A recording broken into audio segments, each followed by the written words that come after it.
ഏറ്റവും കൂടുതൽ ക്ലിനിക്കിൽ വരുന്ന കേസുകൾ കല്യാണം വേണ്ടാന്ന് പറഞ്ഞു വരുന്ന പെൺകുട്ടികളാണ്. കല്യാണം വേണ്ട എന്ന് പറഞ്ഞു വരുന്ന പെൺകുട്ടികളാണ് ഏറ്റവും കൂടുതൽ ക്ലിനിക്കിൽ ഫേസ് ചെയ്യാറുള്ള കേസുകൾ. ഇവർ പറയുന്ന ഒരു കാരണമുണ്ട്. ഒന്നാമത്തെ കാരണം എന്താണെന്ന് വെച്ച് കഴിഞ്ഞാൽ, നമ്മളൊക്കെ, ഞാനോ അല്ലെങ്കിൽ നിങ്ങളോ ഒക്കെ നമ്മുടെ കൗമാരപ്രായങ്ങളിലൂടെ കടന്നു പോയിരുന്ന സമയത്ത് മുന്നിലുണ്ടായിരുന്ന ഓപ്ഷൻ 18 വയസ്സ് കഴിഞ്ഞാൽ, അല്ലെങ്കിൽ വിദ്യാഭ്യാസ കാലഘട്ടം കഴിഞ്ഞാൽ, അല്ലെങ്കിൽ ജോലിയാവുക എന്ന് നമ്മളൊരു ആഗ്രഹം പൂർത്തിയാക്കി കഴിഞ്ഞാൽ പിന്നുള്ളൊരു ഓപ്ഷൻ എന്തായിരുന്നു? വിവാഹിതയാവുകയാണ്, അല്ലേ? ഒരു ഇണയെ സ്വീകരിക്കുക, ഒരു കുടുംബ ജീവിതത്തിലേക്ക് കാലെടുത്ത് വെക്കുക എന്നുള്ളൊരു സെക്കൻഡ് ഫേസ് അതായിരുന്നു നമ്മുടെ മുൻപിൽ ഉണ്ടായിരുന്നത്.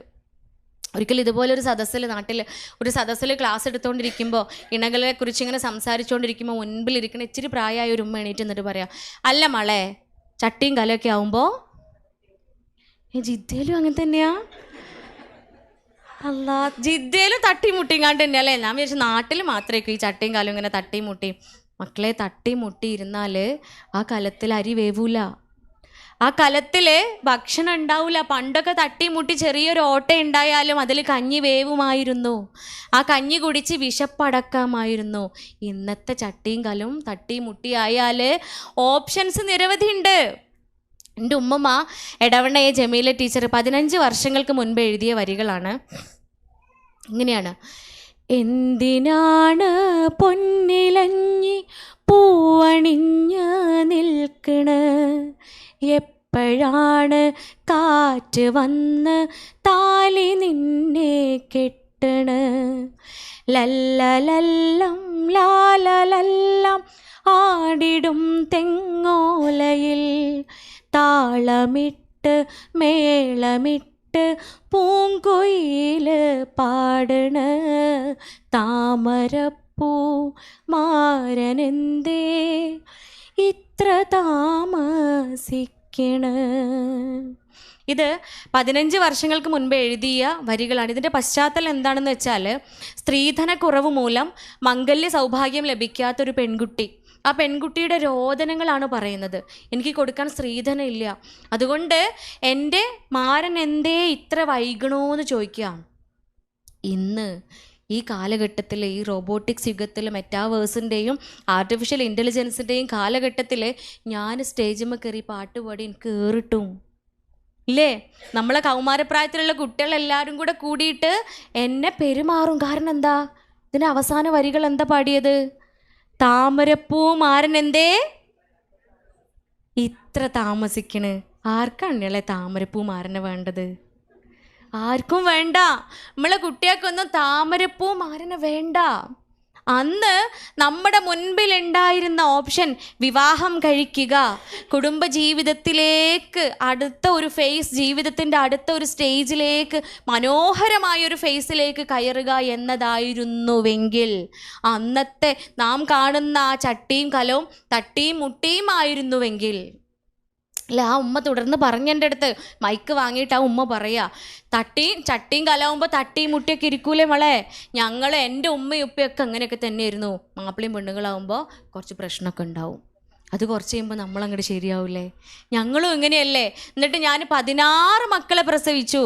ഈ 16 മക്കളും എണ്ണി പറഞ്ഞു, എൻ്റെ വലിയ മോന് റിട്ടയേർഡ് തഹസിൽദാറാണ്, എൻ്റെ രണ്ടാമത്തെ മോന് റിട്ടയേർഡ് BDO ആണ്, എൻ്റെ മൂന്നാമത്തെ മോന് റിട്ടയേർഡ് ഡെപ്യൂട്ടി കളക്ടറാണ്, എൻ്റെ നാലാമത്തെ മോള് ഹെഡ് മിസ്ട്രസ് ആണ്. 16 എനിക്ക് ഓർത്തെടുക്കാൻ വയ്യട്ടാ, ഓർമ്മയുള്ളതൊക്കെ പറഞ്ഞതാ. ഉമ്മ തെറ്റാതെ ഈ 16 എണ്ണത്തിനെയും പറഞ്ഞു, അല്ലെ? ഈ 16 എണ്ണത്തിനെയും തട്ടിയും മുട്ടിയൊക്കെ ഇരുന്നിട്ട് ഉമ്മ പോറ്റി വളർത്തി ഈ കാണുന്ന പൊസിഷൻസിലൊക്കെ എത്തിച്ചുവെങ്കിൽ, ദന്തത്താപ്പ് ഈ കാലഘട്ടത്തിൽ ഇത്രയേറെ ഇതിനെക്കുറിച്ച് പറയാൻ. എന്താണ് പാരൻറ്റിങ്ങിനെ കുറിച്ച് ഈ കാലഘട്ടത്തിൽ ഇത്രയേറെ പറയാൻ എന്ന ചോദ്യത്തിന് ഇത് തന്നെയാണ് ഉത്തരം. അവിടെ ഇതല്ലാത്ത ഒരു ഓപ്ഷൻ നമ്മളെ മുമ്പിൽ ഉണ്ടായിനാ? ആത്മാർത്ഥമായിട്ടൊന്ന് ചിന്തിച്ചു നോക്കി. വേറെ ഓപ്ഷൻ ഉണ്ടായിരുന്നെങ്കിൽ നമ്മളൊക്കെ എന്ത് ചെയ്യുമായിരുന്നു? ഇതാപ്പം എല്ലാവരും ഉള്ളിലിരിപ്പ് അല്ലേ? എന്ത് ചെയ്യായിരുന്നു? കെട്ടൂല, കെട്ടാണ്ട് ജീവിക്കുവോ? സോളോ ലൈഫ് ജീവിക്കുവോ? നമുക്കൊക്കെ മക്കളുണ്ട് അല്ലേ? നമുക്കൊക്കെ കുട്ടികളുണ്ട്. നമ്മളെ കുഞ്ഞുങ്ങളോട് അവരുടെ ഉള്ളകം എന്താണ്, അവരുടെ മനസ്സെന്താണ്, അതറിയുന്നവരായി തീരുമ്പോൾ നമുക്ക് മനസ്സിലാവും എൻ്റെ കുട്ടി കല്യാണം കഴിക്കാൻ ആഗ്രഹിക്കുന്ന കുട്ടിയാണോ, വിവാഹം വേണ്ടാന്ന് പറഞ്ഞു വരുന്ന മക്കൾ, അവർ പറയുന്ന പരാതികളുണ്ട്, പ്രശ്നങ്ങളുണ്ട്. വിവാഹം എന്ന് പറയുന്നത്, പാനിക് അറ്റാക്ക് വരുന്ന ഒരു പെൺകുട്ടീനെ കൊണ്ടുവന്നു. ആ പെൺകുട്ടിക്ക് പാനിക് അറ്റാക്ക് വരികയാണ്, ഇടയ്ക്കിടയ്ക്ക് ബോധക്ഷയം വരികയാണ്.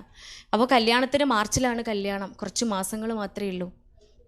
അങ്ങനെ അരികിൽ കൊണ്ടുവന്ന ഉടനെ അവൾ ചോദിച്ചൊരു ചോദ്യം എന്താ, പൊന്നാറിൻ്റെ ഡോക്ടർ, നിങ്ങൾ എന്തിനാ എന്നെ കല്യാണത്തേക്ക് എത്തിക്കണത്?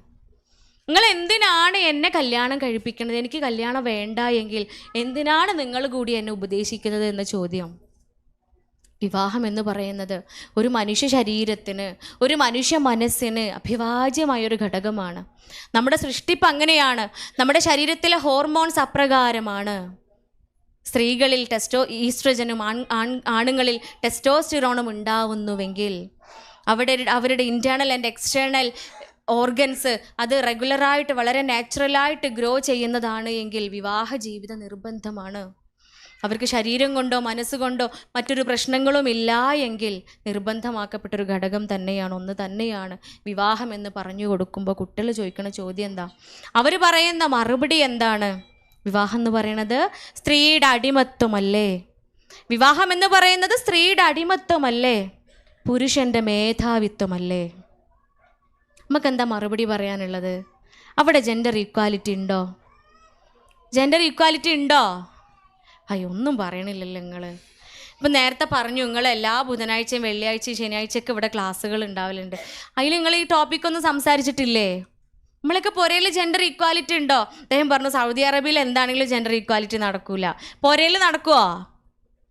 പുരയിലുണ്ടോ ഈക്വാലിറ്റി? ഒന്നും പറയണില്ല തമ്പുരാനെ. നമുക്ക് വരാം. ഒരു പെൺകുട്ടീനെ കൗൺസിലിങ്ങിന് കൊണ്ടുവന്ന് 30 വയസ്സ് കഴിഞ്ഞിട്ടുണ്ട്. അവൾ PhD കഴിഞ്ഞ് സെൻട്രൽ യൂണിവേഴ്സിറ്റിയിൽ നിന്ന് PhD കഴിഞ്ഞ് വർക്ക് ചെയ്തുകൊണ്ടിരിക്കുക. ഉമ്മയപ്പയും കൂടെ പിടിച്ച് വലിച്ച് കൊണ്ടുവരിക കല്യാണത്തിന് സമ്മതിപ്പിക്കാൻ വേണ്ടിയിട്ട്. അങ്ങനെ സംസാരിച്ച് ഏകദേശം 4-4.5 മണിക്കൂറിനൊടുവിൽ ഓള് പറഞ്ഞു, ആയിക്കോട്ടെ ഡോക്ടറെ, 4 പെണ്ണ് കാണാൻ വന്നോട്ടെ. അങ്ങനെ സമ്മതിച്ച് ക്ലിനിക്കിൽ നിന്ന് പുറത്തിറങ്ങി ഉമ്മയപ്പൊക്കെ ക്ലിനിക്കിലേക്ക് തന്നെ വന്ന് സന്തോഷം പങ്കുവെക്കുക. ഭയങ്കര ആനന്ദമായി, സന്തോഷമായി. അങ്ങനെ എല്ലാവരും പുറത്തിറങ്ങി പോയതിനു ശേഷം ഉമ്മ വീണ്ടും തിരിച്ചു വന്നിട്ട് എൻ്റെ അടുത്ത് പറഞ്ഞു, ഡോക്ടർ എനിക്ക് കുറച്ച് കാര്യങ്ങൾ പറയാനുണ്ട്. ആയിക്കോട്ടെ നിങ്ങൾ ഇരിക്കുന്ന പറഞ്ഞ് ഉമ്മാനെ ഇരിക്കുന്നതിൻ്റെ മുൻപേ, ആ ഇരുത്തമെന്ന് പറയുന്ന പ്രോസസ്സ് മുഴുവനാക്കുന്നതിൻ്റെ മുൻപേ അമ്മ പറയാം, പൊന്നാറിൻ്റെ ഡോക്ടറെ, കല്യാണം കഴിഞ്ഞ് അന്ന് മുതൽ ഞാൻ സഹിക്കാൻ തുടങ്ങിയതാണ്. എന്തേപ്പം ഉണ്ടായി? 4 മണിക്കൂർ എൻ്റെ 4 മണിക്കൂറത്തെ ഊർജം വേസ്റ്റായി അല്ലേ? ഞാൻ പറഞ്ഞു നിങ്ങൾ മെല്ലെ പറഞ്ഞാൽ മതി. കാരണം കഴിഞ്ഞ 4 മണിക്കൂറുകളോളം നിങ്ങളെ മകൾക്ക് മധുരമനോഹരമായ ഇസ്ലാം മതത്തിൽ അള്ളാൻ്റെ ഹബീബ് സല്ലല്ലാഹു അലൈഹി വസല്ലമ മാതൃക കാണിച്ച ആ മാതൃക പറഞ്ഞുകൊടുത്ത്, ജീവിതം നൽകുന്ന മാതൃകകൾ പറഞ്ഞുകൊടുത്ത്, അനുഭവങ്ങൾ പറഞ്ഞുകൊടുത്ത് വിവാഹത്തിലേക്ക് എത്തിച്ച ആ കുട്ടി ഇത് കേൾക്കും. പക്ഷേ ഓളത് ഇന്ന് കേൾക്കുകയല്ല. എന്തേ ഓള് 30 കൊല്ലം വേണ്ടെന്ന് പറഞ്ഞ് നടന്നത്? എന്തേ? അടുക്കളയിൽ നിന്നുകൊണ്ട് ഗദ്ഗതം പറയുന്ന ഉമ്മയെയാണ് കാണുന്നത്. ഉമ്മാൻ്റെ ജീവിതവും ഇങ്ങനെയായി, ഉമ്മാൻ്റെ ജീവിതവും ഇങ്ങനെയായി. പണ്ടും നമ്മൾ കേട്ടിട്ടുണ്ട് ഉമ്മാർ പറയണത് ഉമ്മാൻ്റെ ജീവിതവും ഇങ്ങനെയായി. പക്ഷെ നമ്മളെ മുമ്പിൽ ഓപ്ഷൻ എന്തേ ഉള്ളൂ? തട്ടിമുട്ടിയിരുന്നാലും കെട്ടിയേ പറ്റൂ. ഇന്ന് അങ്ങനെയല്ല. തട്ടിമുട്ടിയിരുന്നാൽ എന്തിനു തട്ടണം, മുട്ടാൻ എന്തിനാണ് ഒരു കലം കൂടെ വരുന്നത് എന്ന ചിന്തിക്കാവുന്ന ബുദ്ധിയിലാണ് നമ്മളെ കുട്ടികളുള്ളത്. They have 1800 cubic centimeters of brain capacity. അതും കൊണ്ട് നമ്മളെ കുട്ടികൾ ജീവിക്കുന്നത്. അതുമാത്രമല്ല 50% അവരാരായി തീരണമെന്ന് തീരുമാനിക്കപ്പെടുന്ന അവരുടെ എൻവയോൺമെൻറ്റ്, അവർ കേൾക്കുന്നത് മുഴുവൻ മനോഹരമായ ഇസങ്ങളാണ്. വളരെ ആകർഷണീയതയിലേക്ക് എത്തിക്കുന്ന ഇസങ്ങളാലാണ് അവർ ജീവിക്കുന്നത്. നമുക്കൊരു പക്ഷേ അതൊക്കെ വെറും ടെർമിനോളജീസ് ആയിരിക്കാം. ലിബറലിസമാണ്, ലെസ്ബിയനിസമാണ്, ഗേയിസമാണ്, ഹോമോസെക്ഷുവാലിറ്റിയാണ്, ബൈസെക്ഷുവാലിറ്റിയാണ്, അല്ലേ? ജെൻഡർ ഈക്വാലിറ്റിയോ ജെൻഡർ ന്യൂട്രാലിറ്റിയോ ആയിരിക്കാം, ഒരു പക്ഷേ സിഗ്മയായിരിക്കാം. ഇതൊക്കെ നമുക്ക് 10-15 പ്രാവശ്യം ഇമ്പോസിഷൻ എഴുതേണ്ടി വരും ചിലപ്പോൾ തെറ്റാതെ പറയാൻ. പക്ഷെ നമ്മളെ കുട്ടിയൊക്കെ അത് വെറും വാക്കുകളല്ല, അവർക്ക് ഇമ്പോസിഷൻ എഴുതണ്ട. അവരതിൻ്റെ വക്താക്കളാണ്, അവരതിലാണ് ജീവിക്കുന്നത്. ദുഃഖകരം എന്ന് പറയട്ടെ, ഏറ്റവും കൂടുതൽ ലെസ്ബിയനിസവുമായി എൻ്റെ അരികിലേക്ക് വരാറുള്ളത് പ്രവാസി കുട്ടികളാണ്. ഗൾഫ് രാജ്യങ്ങളിൽ ഇവിടെ ജീവിക്കുന്ന മക്കളാണ് ഏറ്റവും കൂടുതൽ ലെസ്ബിയനിസവുമായി എൻ്റെ അരികിലേക്ക് വരാറുള്ളത്. ഒരുപക്ഷെ ഇവിടുത്തെ സ്കൂൾ സംവിധാനം യൂണിസെക്സ് ആണല്ലേ? അല്ല മിക്സ്ഡ് അല്ലാന്ന് തോന്നണു. ഒരുപക്ഷെ അതിൻ്റെ ഒരു ആഫ്റ്റർ എഫക്റ്റ് ആണിത്. ഞാൻ മനസ്സിലാക്കിയെടുത്തോളാം അതിൻ്റെ ഒരു ആഫ്റ്റർ എഫക്റ്റ് ആണ്. പെൺകുട്ടികൾ മാത്രമാണ് ഒരുമിച്ച് ഉള്ളത്, അല്ലെങ്കിൽ ആൺകുട്ടികൾ മാത്രമാണ് ഒരുമിച്ചുള്ളത്. എത്രയെത്ര പെൺകുട്ടികളെയാണെന്നറിയോ കൊണ്ടുവരാറുള്ളത്. എത്രയോ പെൺകുട്ടികൾ കൊണ്ടുവരാറുണ്ട്. കല്യാണം വേണ്ട, അല്ലെങ്കിൽ കല്യാണം ഉറപ്പിച്ച സമയത്ത് ഉറപ്പിക്കുന്നതോട് കൂടിയിട്ട് പാനിക് അറ്റാക്ക് വരികയാണ്. ആ മക്കൾ വന്ന് പറയും, ഡോക്ടറെ ഞാൻ പെൺകുട്ടിയല്ല കേട്ടോ എന്ന്. എന്താ നമുക്ക് ചെയ്യാൻ പറ്റുക? എത്ര കാലങ്ങൾ കൊണ്ട് ഉണ്ടായി എടുത്തൊരു തീരുമാനമാണെന്ന് അതറിയോ? അതൊറ്റ നിമിഷം കൊണ്ട് ഉണ്ടാവണതല്ല. പെൺകുട്ടികൾ പറയും, എൻ്റെ ശരീരത്തെ പോലെ എനിക്ക് വെറുപ്പാണ്. ഇതൊരു ഉമ്മയേക്കാൾ മറ്റാർക്കാണ് മനസ്സിലാക്കാൻ പറ്റുക? ആ കുട്ടിയോട് ഏറ്റവും കൂടുതൽ ഇടപഴകുന്ന ആ കുട്ടിയുടെ ഓരോ ശ്വാസത്തിൽ പോലും, ശ്വാസത്തെ നമുക്ക് മനസ്സിലാവാറുണ്ടല്ലോ, എൻ്റെ കുട്ടിക്ക് പനിക്കുന്നുണ്ടോ എന്ന് തൊട്ടൊക്കെ നമുക്ക് മനസ്സിലാവാറുണ്ട് അല്ലേ? ക്ലിനിക്കിൽ ഇരിക്കുമ്പോൾ ചിലപ്പോൾ ഉമ്മ വിളിക്കും, ചിലപ്പോൾ വല്ല സങ്കടത്തിലോ വിഷമത്തിലൊക്കെ ഇരിക്കുന്ന സമയത്ത് ഉമ്മാൻ്റെ ഒരു കോള് വരാനുണ്ട്. ഹലോ എന്ന് പറയുമ്പോഴത്തേനും ഉമ്മ ചോദിക്കും, എന്താ ഉമ്മാൻ്റെ കുട്ടിക്ക് പറ്റിയത്? ആ ഹലോയിൽ നിന്നും ഞാൻ എൻ്റെ പരിഭവവും പ്രശ്നവും പറയുന്നതിന് മുൻപേ എൻ്റെ ശബ്ദത്തിൽ നിന്നും എൻ്റെ ഉമ്മ എൻ്റെ പ്രയാസം മനസ്സിലാക്കുന്നു എങ്കിൽ അത് തന്നെയാണ് ടെലീപ്പതി എന്ന് പറയുന്ന ആ മാസ്മരികത നിറഞ്ഞ വികാരം. ഉമ്മയ്ക്ക് മാത്രം മനസ്സിലാകുന്ന ഒന്നുണ്ട്, അത് എൻ്റെ കുട്ടിയുടെ ചിന്ത എന്താണ്. എൻ്റെ കുട്ടി കേൾക്കുന്നതും കാണുന്നതൊക്കെ അതാ. നാട്ടിൽ ജെൻഡർ ന്യൂട്രാലിറ്റിയെക്കുറിച്ച് ക്ലാസ്സുകൾ എടുക്കുക നമ്മുടെ ഹയർ സെക്കൻഡറികളിലൊക്കെ. എന്താ ജെൻഡർ ന്യൂട്രാലിറ്റി? എന്താ ജെൻഡർ ഇക്വാലിറ്റി? ഇപ്പോൾ നമ്മൾ കണ്ടൂലേ, നമ്മൾ കണ്ടു, നമ്മൾ എന്താണെന്ന് മനസ്സിലാക്കി കഴിഞ്ഞു. എന്താ ജെൻഡർ ന്യൂട്രാലിറ്റി? ജെൻഡർ ന്യൂട്രാലിറ്റി എന്താണ് ഇയാളെ? നമ്മളൊക്കെ ഉമ്മാരല്ലേ വാപ്പാരല്ലേ? എന്താ ജെൻഡർ ന്യൂട്രാലിറ്റി? ഞാൻ ഇപ്പോൾ പറയാണ്, ഡോക്ടർ ഫർഹാൻ നൗഷാദ് ഇപ്പം മുതൽ ആണാണ്. എന്തേ ആണാണ്? സൗദിയിൽ എങ്ങനെയാണെന്ന് അറിയില്ല, ചിലപ്പോൾ എന്നെ ജയിലിൽ കൊണ്ടുപോയിടുമായിരിക്കൂലേ? ഇടുവോ? നമ്മൾ കാലാകാലം ജിദ്ദയിൽ നിൽക്കുവോ, ഷറഫിയിൽ നിൽക്കുവോ? നാട്ടിക്ക് പോരണ്ടേ? നാട്ടിക്ക് വരുമ്പോഴത്തേന് നമ്മളെ കുട്ടി പറയാണ്, ഉമ്മ നാളെ മുതൽ ഞാൻ മോനാട്ടോ. അല്ല എൻ്റെ മോള് മോൻ പറയാണ്, നാളെ മുതൽ ഉമ്മ ഞാൻ മോളാട്ടോ. പറഞ്ഞാൽ ആ പറഞ്ഞതാ. ദാറ്റ് ഈസ് ജെൻഡർ ന്യൂട്രാലിറ്റി അല്ലേ? ജെൻഡർ പൊളിറ്റിക്സ് എന്ന് പറയുന്ന നമ്മളെ നാട്ടിലിപ്പോൾ ഏറ്റവും കൂടുതൽ ലിബറൽ വാദികൾ കൊണ്ടാടിക്കൊണ്ടിരിക്കുന്ന ഒരു ഇസമാണത്. +2 ഹയർ സെക്കൻഡറി, ഞങ്ങളുടെ നാട്ടിൽ ഹയർ സെക്കൻഡറിയിൽ ഒരു ക്ലാസ്സിൻ്റെ പോസ്റ്റർ ഞാൻ കണ്ടു. പക്ഷേ ആ ക്ലാസ് നടന്നിട്ടില്ല എന്നാണ് അറിഞ്ഞത്. ആ പോസ്റ്ററിൽ ഇതായിരുന്നു, വാട്ട് ഈസ് ജെൻഡർ ന്യൂട്രാലിറ്റി. അതിനെക്കുറിച്ച് 2 മണിക്കൂർ നീളുന്ന സെഷൻ എടുക്കാൻ പോവുക ആര്? കേരളത്തിലെ ഏറ്റവും ലീഡിങ് ട്രാൻസ്ജെൻഡർ, കേരളത്തിലെ ഏറ്റവും ഫേമസ് ആയിട്ടുള്ള ഒരു ട്രാൻസ്ജെൻഡറാണ് ക്ലാസ് എടുക്കാൻ വരുന്നത്. എൻ്റെ ശരീരത്തിൽ ഞാനിപ്പോൾ പറയാണ്, ഡോക്ടർ ഫർഹാൻ നൗഷാദ് ആണാണ്. പക്ഷേ ഞാൻ ഇവിടുന്ന് പോയാൽ ഈ മൈക്കിൽ പറ്റി പിടിച്ച എൻ്റെ സെല്ലുകൾ ഉണ്ടാവും. മൈക്രോസ്കോപ്പ് വെച്ച് ആ സെല്ല് പരിശോധിച്ച് നോക്കിയാൽ ആ സെല്ലിൽ കാണാൻ പറ്റും ഞാൻ ആണാണോ പെണ്ണാണോ എന്നുള്ളത്. പക്ഷേ എൻ്റെ ഇണയും എൻ്റെ ഉമ്മയും ഉപ്പയും എന്നെ അറിയുന്നവരെല്ലാവരും വന്ന് ചോദിക്കുക, അല്ല വിളേജ് പെണ്ണല്ലേ, എനിക്ക് കേസ് കൊടുക്കാം, എനിക്ക് കേസ് കൊടുക്കാം. നമ്മളെ നാട്ടിലെ സിസ്റ്റം എന്താ? ഞാൻ എന്താണോ പറയുന്നത്, എൻ്റെ ജെൻഡർ ഓറിയൻറ്റേഷൻ അത് എൻ്റെ അരികിലാണ്. എനിക്ക് ആണാണെന്ന് തോന്നിയാൽ ഞാൻ ആണാണ്, എനിക്ക് പെണ്ണാണെന്ന് തോന്നിയാൽ ഞാൻ പെണ്ണാണ്. ആ കാലഘട്ടത്തിൽ നാം ജീവിക്കുമ്പോൾ അവിടെ വിവാഹത്തിന് പ്രാധാന്യമില്ല. പെണ്ണിനും പെണ്ണിനും ഒരുമിച്ച് ജീവിക്കാം, ആണിനും ആണിനും ഒരുമിച്ച് ജീവിക്കാം. എന്താ ഇവിടെ പഠിപ്പിച്ചു കൊടുക്കുന്നത്? എന്താ ജെൻഡർ ന്യൂട്രാലിറ്റിയിലൂടെ മക്കൾക്ക് പഠിപ്പിച്ചു കൊടുക്കുന്നത്? എന്താ? നിങ്ങൾ ഒരു പക്ഷേ ശരീരം കൊണ്ട് ആണായിരിക്കാം, പക്ഷേ നിങ്ങളുടെ ഉള്ളിൽ ഒരു പെൺകുട്ടി ഒളിഞ്ഞു കിടപ്പുണ്ട്. ശരീരം കൊണ്ടൊരു പക്ഷേ നീ പെണ്ണായിരിക്കാം, നിൻ്റെ ഉള്ളിൽ ഒരു ആൺകുട്ടി ഒളിഞ്ഞു കിടപ്പുണ്ട്. ആ കുട്ടിയെ നീ കണ്ടെത്തുക, അയാളെ നീ പരിപോഷിപ്പിക്കുക, അയാളെ നീ ഉണർത്തുക. സ്വാഭാവികമായും കൗമാരപ്രായം എന്ന് പറയുന്നത് 19-നും 25-നും ഇടയിലാണ് ഫ്രണ്ടൽ ലോബ് എന്നറിയപ്പെടുന്ന മനുഷ്യ ശരീരത്തിൽ നമുക്ക് യുക്തി വികസിപ്പിക്കുന്ന, യുക്തി എന്ന് പറയുന്ന ആ ചിന്തയെ പൂർണ്ണ വളർച്ചയിൽ എത്തിക്കുന്ന തലച്ചോറിൻ്റെ ഏറ്റവും മുന്നിലുള്ള ഭാഗം ഫ്രണ്ടൽ ലോബ് വളരുന്നുള്ളൂ. അത് പൂർണ്ണ വളർച്ചയിൽ എത്തിയാൽ മാത്രമാണ് എൻ്റെ ഉമ്മയാരാണ്, എൻ്റെ ഉപ്പയാരാണ്, എൻ്റെ പെങ്ങളാരാണ്, അനിയത്തി ആരാണ്, എൻ്റെ കുടുംബം ആരാണ് എന്ന ആ ഒരു തിരിച്ചറിവിലേക്ക്, പൂർണ്ണമായുമുള്ള തിരിച്ചറിവിലേക്ക്, പ്രയാസം വരുമ്പോൾ, പ്രതിസന്ധി ഘട്ടങ്ങൾ വരുമ്പോൾ ഞാൻ എന്ത് തീരുമാനത്തിൽ എത്തിച്ചേരണമെന്ന ആ ബുദ്ധിയിലേക്ക് പൂർണ്ണമായും ഒരു മനുഷ്യനെത്തുന്നത് ജെൻറ്റിൽമാൻ അല്ലെങ്കിൽ ലേഡീസ് എന്ന് പറയുന്ന ഒരു ക്യാരക്ടറിലേക്ക് നമ്മൾ പൂർണ്ണമായും എത്തിച്ചേരുന്നത് ഈ 19-നും 25-നും ഇടയ്ക്കാണ്. കൗമാരപ്രായം എന്ന് പറയുന്ന പ്രായം ആ 19-നുള്ളിൽ അവസാനിക്കുകയാണ്. ഈ പ്രായത്തിലുള്ള കുഞ്ഞുങ്ങളുടെ ചിന്ത എന്താണോ കേൾക്കുന്നത്, എന്താണോ അറിയുന്നത്, എന്താണോ രസകരമായി അവരുടെ മുൻപിൽ ഇങ്ങനെ അനുഭവിച്ചു കൊണ്ടിരിക്കുന്നത് അതിലേക്ക് എത്തിച്ചേരും. കാരണം മനോഹരമാണ്, ഉത്തരവാദിത്തങ്ങളില്ലാത്ത ജീവിതമാണ്. കല്യാണം കഴിഞ്ഞ് 6 മാസം കഴിഞ്ഞൊരു പെൺകുട്ടി ഡിവോഴ്സിന് വരികയാണ് ക്ലിനിക്കിലേക്ക്. അവൾക്ക് ഡിവോഴ്സ് വേണം. കാരണം ചോദിക്കുമ്പോൾ അവൾ പറയാ, അമ്മോശൻ കാക്ക ഭർത്താവിൻ്റെ ഉപ്പ സിറ്റ് ഔട്ടിൽ ഇരിക്കും പോലും. അവരുടെ ഉപ്പ, എൻ്റെ ഭർത്താവിൻ്റെ ഉപ്പ സിറ്റ് ഔട്ടിൽ ഇരിക്കും ചാരു കസേരയിൽ, എന്നിട്ട് ഡീന്ന് വിളിക്കും. അപ്പോൾ ഉമ്മ കട്ടൻ ചായ ഉണ്ടാക്കിയിട്ട് അടുക്കളയിൽ നിന്ന് ഉപ്പാൻ്റെ അടുത്ത് വരും. എന്നിട്ട് ഉപ്പാക്ക് കട്ടൻ ചായ കൊടുക്കും. ഏകദേശം 1/2 മണിക്കൂർ എടുത്ത് എൻ്റെ ഉപ്പ ചായ ആസ്വദിച്ച് കുടിക്കും, ഭർത്താവിൻ്റെ ഉപ്പ. അടുത്ത ഡീ വിളിയിൽ ഉമ്മ ഓടി വരും, ആ ഗ്ലാസ് അടുക്കളയിൽ കൊണ്ടുപോയി കഴുകി വെക്കും. I want divorce.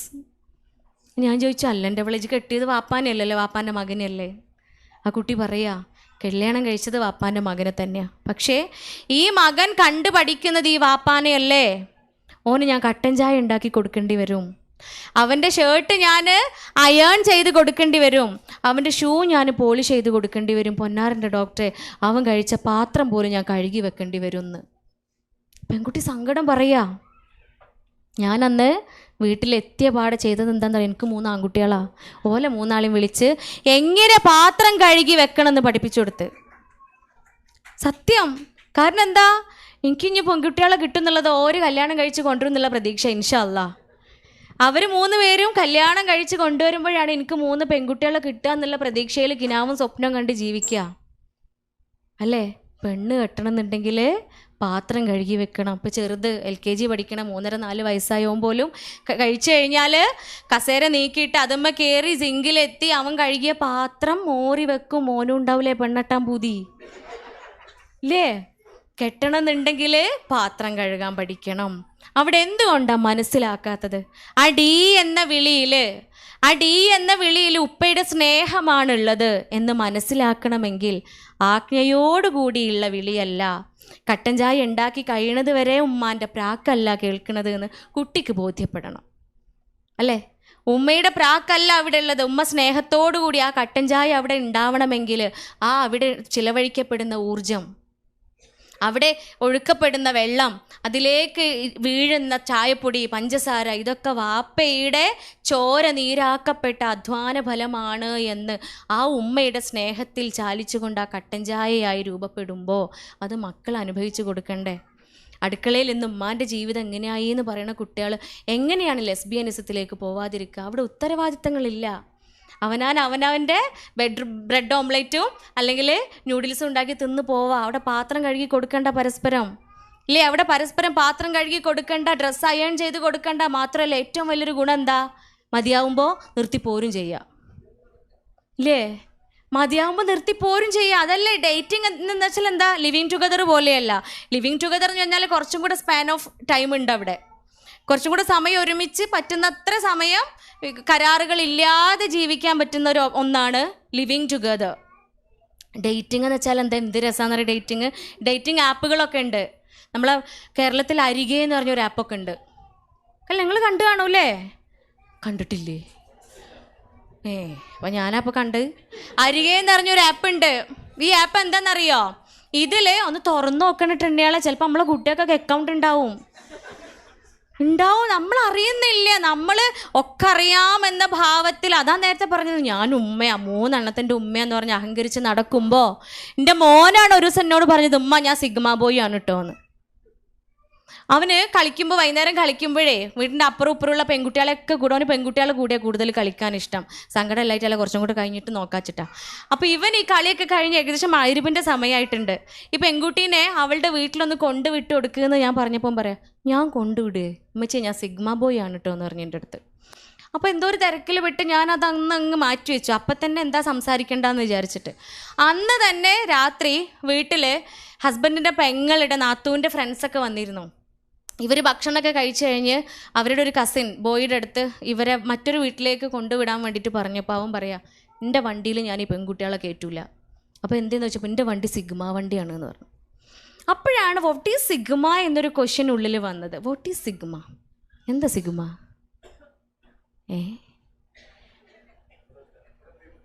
ജിദ്ദിയിൽ സിഗ്മത്തി. നിങ്ങളതും വിചാരിച്ച് നിന്നോളി.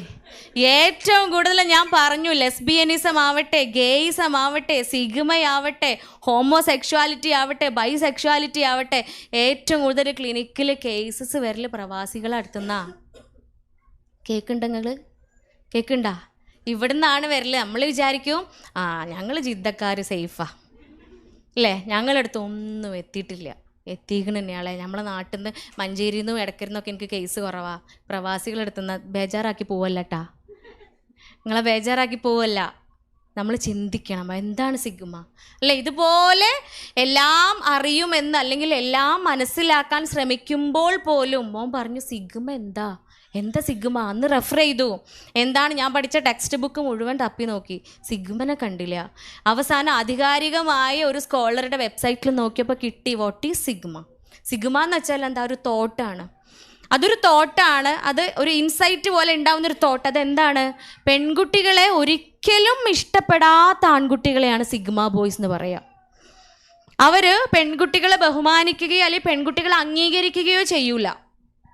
അതായത് പെൺകുട്ടികളെ ഇഷ്ടപ്പെടാതെ ആൺകുട്ടികളെ മാത്രം ഇഷ്ടപ്പെടുന്ന അവസ്ഥയല്ല, പക്ഷെ പെൺകുട്ടികളെ അംഗീകരിക്കാത്തൊരവസ്ഥയാണ് സിഗ്മ. കൂടുതൽ ചോദിച്ചു കഴിഞ്ഞപ്പോൾ അവനെ രാത്രി കൂടെ കിടത്തി, ഇതെന്താണ് സിഗ്മ, ഉമ്മച്ചി സിഗ്മ ഗേൾ ആട്ടോ എന്ന് പറഞ്ഞപ്പോൾ പറയാം, ഹയ്യ എൻ്റെ ഉമ്മച്ചിയെ, പെണ്ണുങ്ങൾ സിഗ്മ ഉണ്ടാവില്ല, ആണുങ്ങളെ സിഗ്മ ഉണ്ടാവുള്ളൂ. ഞാൻ ഓർക്കുകയാണ്, 3ാം ക്ലാസ്സിൽ പഠിക്കുന്ന അവൻ എന്നേക്കാളും സിഗ്മയെക്കുറിച്ച് ആധികാരികമായി മനസ്സിലാക്കിയിരിക്കുന്നു. ഞാൻ പൊട്ടക്കാനത്തെ തവളയല്ലേ ആയിപ്പോയില്ല. അവൻ്റെ മുൻപിൽ ഒരു നിമിഷം ഞാൻ പൊട്ടക്കിണറിലെ തവളയായി മാറി. എന്തോ ഒരു വിശാലമാണ് എൻ്റെ ലോകം. അവിടെ മനസ്സിലാക്കേണ്ടതുണ്ട്, അവൻ എന്നോട് എന്താണ് സിഗ്മ എന്ന ചിന്ത വന്നു പറയണമെങ്കിൽ കുട്ടികൾ വന്ന് പരാതി പറയും. എന്തുകൊണ്ട് നിൻ്റെ ഉള്ളിൽ ചിന്ത വന്നപ്പോൾ, ഈ ഒരു പ്രശ്നത്തിലേക്ക് നീ എത്തിയപ്പോൾ യഥാസമയം വീട്ടിൽ അവതരിപ്പിച്ചില്ല, ഉമ്മയോടും ഉപ്പയോടും പറഞ്ഞില്ല. പൊന്നാറിൻ്റെ ഡോക്ടറെ ഓലടിയിലൻ എന്നും ബദറുഹുദു നടക്കുക, നിൻ്റെ പ്രശ്നം കൂടി ഞാൻ ചെന്ന് പറയണോ അല്ലേ. മക്കളുടെ ചിന്ത അതാണ്. സ്വസ്ഥതയുള്ള സ്നേഹമുള്ള അന്തരീക്ഷം ഉണ്ടെങ്കിലേ നമ്മൾ ചെന്ന് പറയുള്ളൂ. വാപ്പാൻ്റെ മൂഡ് ശരിയല്ല കേട്ടോ, ഇപ്പം അങ്ങോട്ട് പോകണ്ടെന്ന് പറയലില്ലേ. വാപ്പപ്പോൾ കുറച്ച് ദേഷ്യത്തിലാണ്, അപ്പോൾ ഒന്നും പറയാൻ പോകണ്ട. അല്ലെങ്കിൽ ഉമ്മ കുറച്ച് ദേഷ്യത്തിലാണ്, ഇപ്പോൾ ഒന്നും പറയാൻ പോകണ്ട. എന്നും ദേഷ്യത്തിലാണെങ്കിൽ പിന്നെ എന്തെങ്കിലും പറയുമോ? എന്നും വാപ്പാൻ്റെ ഉമ്മാൻ്റെ മൂഡ് ഇങ്ങനെയാണെങ്കിൽ മക്കൾക്ക് പറയാൻ തോന്നില്ല. മടിയിലിരുന്ന് അവരുടെ വിചാരങ്ങൾ പറയണമെങ്കിൽ, ഉമ്മ എനിക്ക് എൻ്റെ കൂട്ടുകാരിയോട് ഇഷ്ടം തോന്നുന്നുണ്ട്. ഈ കാലഘട്ടത്തിൽ ശ്രദ്ധിക്കണം, പെൺകുട്ടികൾ തമ്മിൽ കൂടുതൽ അടുപ്പം കാണിക്കുന്നുണ്ട് എങ്കിൽ ശ്രദ്ധിക്കേണ്ടതുണ്ട്, ഗുരുതരമാണ്. പലപ്പോഴും നിങ്ങളുടെ മുന്നിൽ അവതരിപ്പിക്കാൻ പോലും അറപ്പ് തോന്നുന്ന രൂപത്തിലുള്ള അനുഭവങ്ങളാണ് മുൻപിൽ ഉണ്ടാവാറുള്ളത്. 2ാം ക്ലാസ്സിൽ പഠിക്കുന്ന 2 മക്കൾ, 2ാം ക്ലാസ് എന്ന് പറയുമ്പോൾ